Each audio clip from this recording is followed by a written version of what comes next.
Chaque année, Gerhard Zint envoie des dizaines de moniteurs en Chine pour enseigner le ski autrichien. Nos formateurs prennent l'avion et restent environ 2 mois en Chine. Cette coopération devient de plus en plus intensive car de plus en plus de stations de ski se développent en Chine. Mais l'échange de savoir-faire entre l'Autriche et la Chine va dans les deux sens.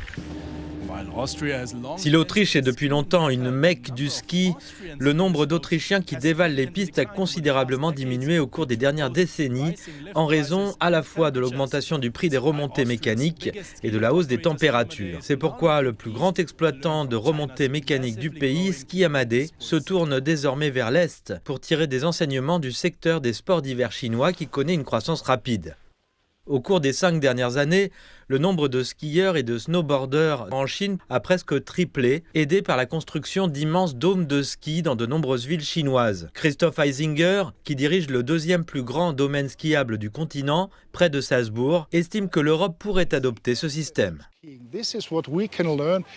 Cette facilité d'accès au ski, c'est ce que nous pouvons apprendre en Autriche des stations de ski chinoises. Les dômes de ski seraient certainement très utiles pour maintenir ce mode de vie dans les grandes agglomérations d'Europe.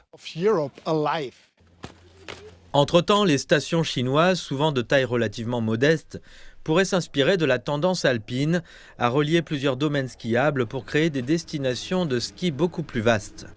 Pour parcourir toutes nos pistes, il faut 3 ou 4 jours. Et après la piste, c'est l'heure de l'après-ski.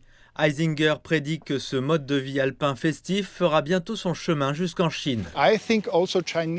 Je pense que les stations de ski chinoises pourraient, elles aussi, adopter ce concept.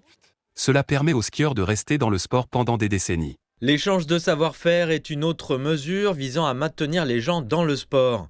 Christoph Eisinger a commencé à coopérer avec la station chinoise de Taiwu il y a 7 ans et espère poursuivre cette coopération fructueuse à l'avenir.